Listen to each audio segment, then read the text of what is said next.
Hi, how's it going? My name is Rick Sanders. I'm a local musician, and I saw that you have music at your venue, and I was wondering how I could go about getting on your calendar. Uh-huh. Okay, great. So the owner will be in tomorrow, so I'll call in them then. Yeah, I'm a local. I do live looping, basically one-man band kind of stuff. You have to think about like Ed Sheeran, for instance, like what he does, but in a smaller scale. Cool, awesome, great. Well, I'll call tomorrow. Thank you so much. Cheers. Let's get into it.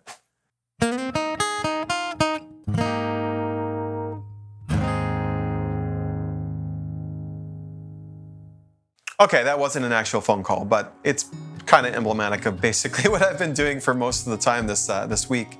Phone calls, emails, and at the end of this video, and for the tip, I'm just going to kind of show you how I organize myself so I don't get overwhelmed by the need to do all of this work around, organizing my contacts and reaching out and communicating and such. So, part of the behind the scenes on how I am approaching this, since I'm new to this, I need to use tools that are familiar to me to solve the problem that is not that different than the ones I used to do before when I was a manager.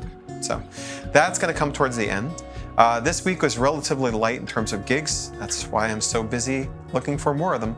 And I did have one very cool, unique gig this week, which was pretty, ended up being like a really fun project. And, my good friend, Ashley, who has her own Twitch channel, I'll link it below, is doing a Dungeons and Dragons campaign with some friends, and they wanted to set the tone for their Dungeons and Dragons campaign by having a wandering minstrel come in and sing a song. And specifically, they asked for me to learn the song "I See Fire" by Ed Sheeran, amusingly, despite the fact that I reference Ed Sheeran in the intro, and that is a thing I say on phone calls, because while people don't always know what live looping is, many more know the thing Ed Sheeran does. So, ambassador for our art form, I guess. So they wanted me to learn that song, and I agreed and spent some time on it. Was able to come up with a good loop arrangement that I felt did justice to the song. There's a lot going on in the orchestration of the original version of that, and because it's an Ed Sheeran song, I felt like I had to loop it.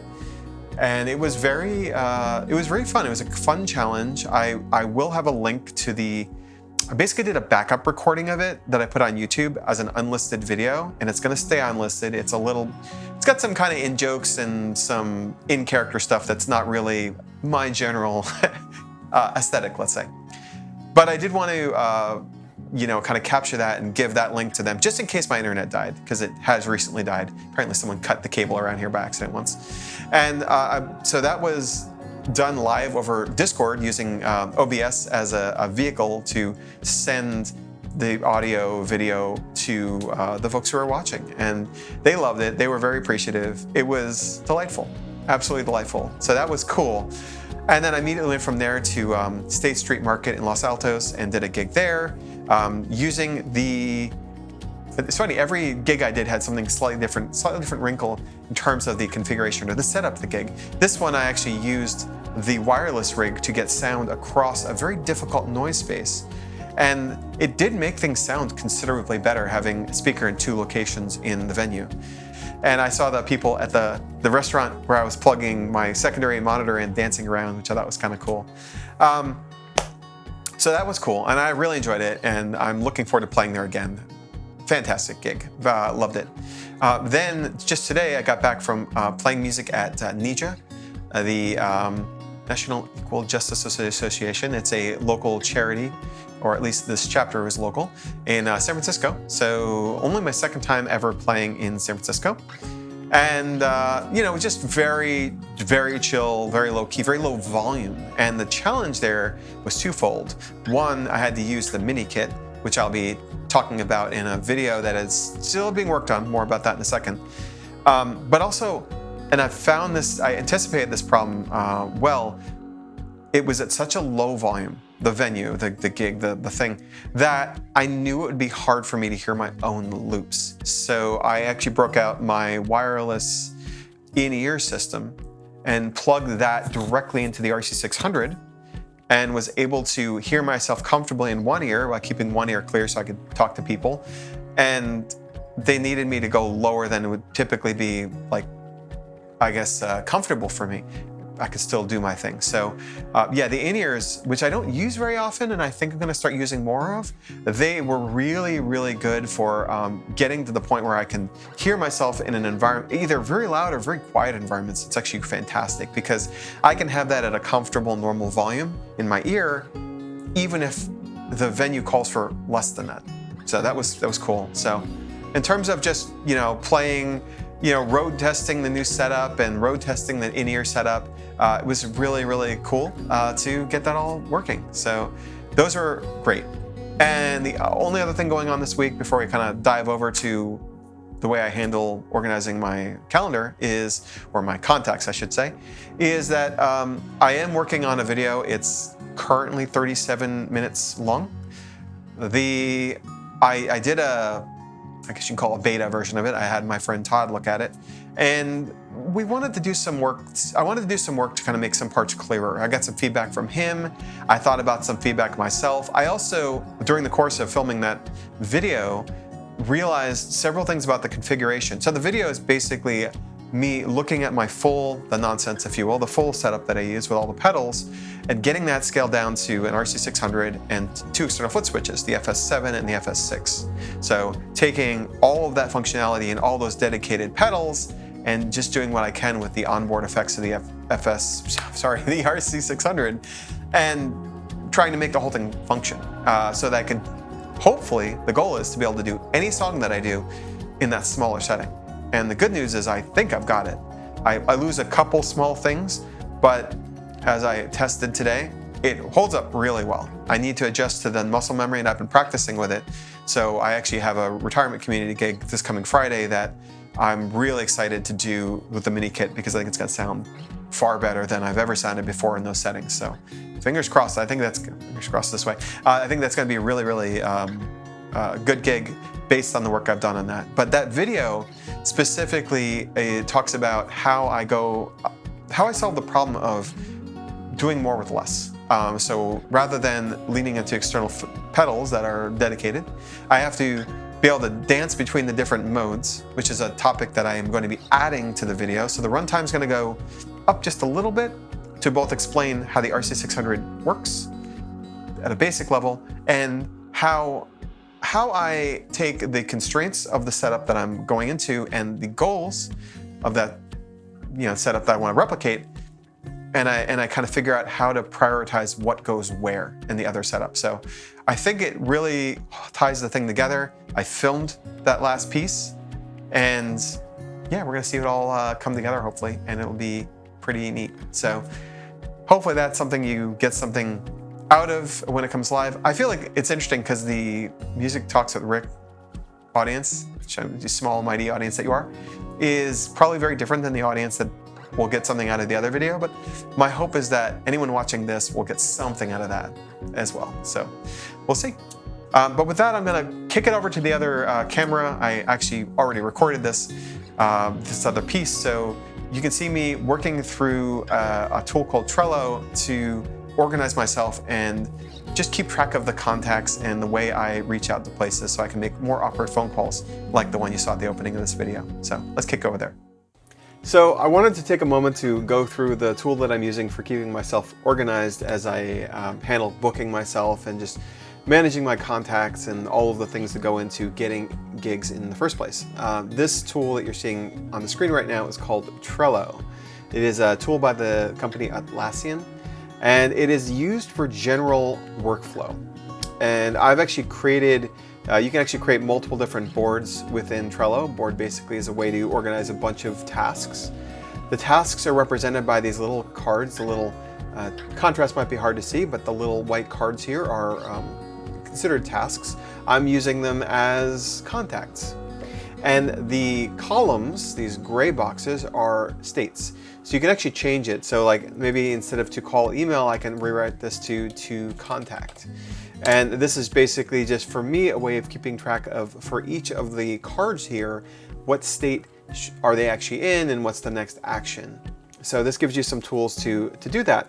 It doesn't define anything about what the workflow is. I can freely move these cards around if I want. Say I need to reach out to Muse Ackman, then I put it in the to contact column, for instance.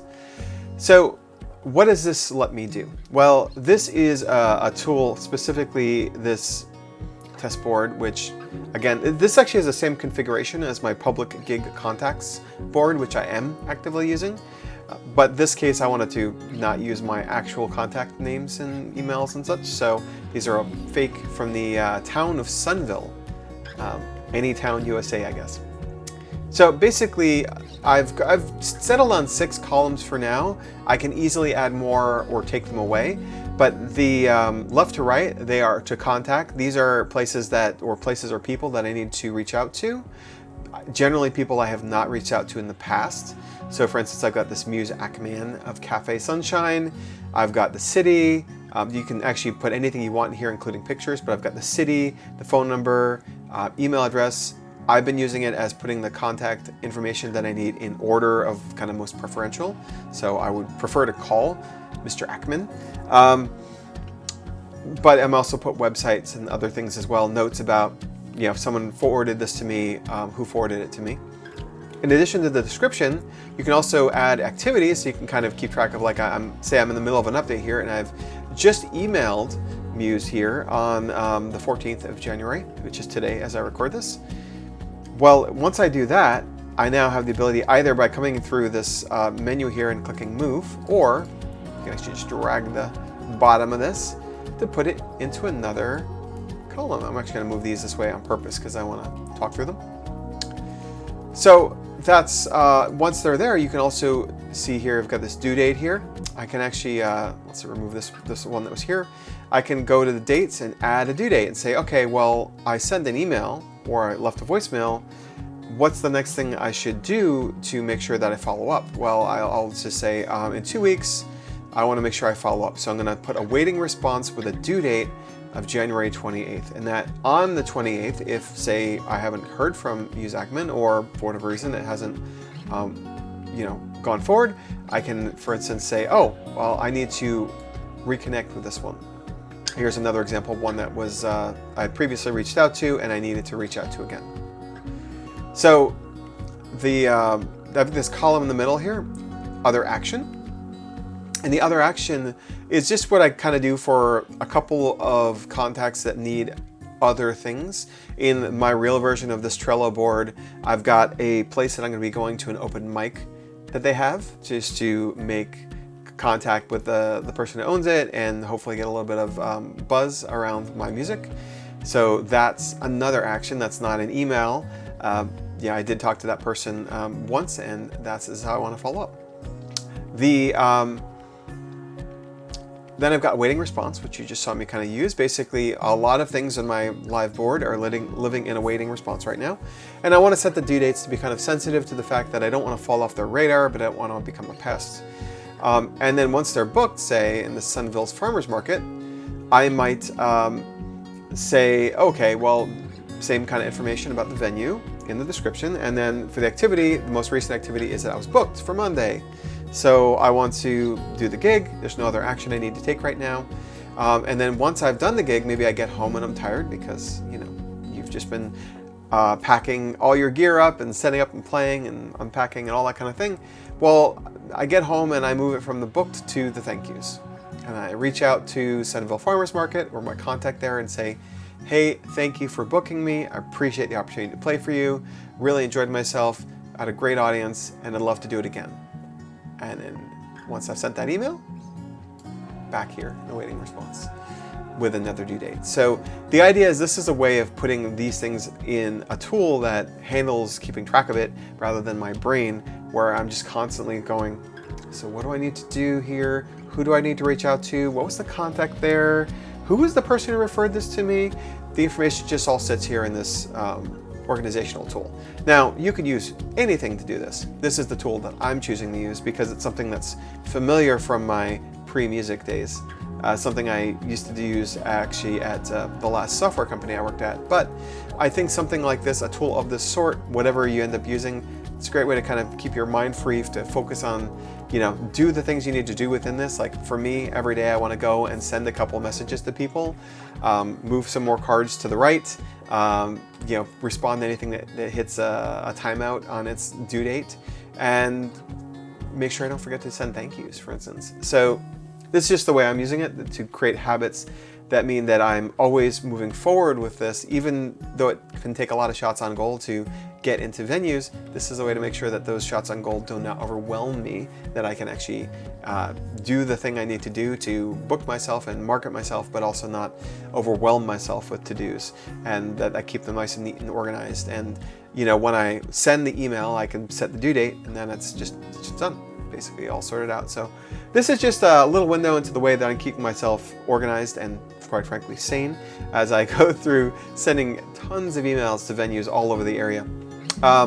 So that's the video for today.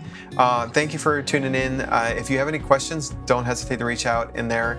I'll put a link to Trello in the description. I also do have a link, as I said earlier, to a recording of the Discord-based Dungeons and Dragons stream that I did, which was kind of fun, but it requires more context, and I don't really want to make that a public video, so the unlisted video is linked below. So do enjoy, and I hope you have a great week and a great weekend, and I will see you a week from today-ish, and you have a good one. Cheers.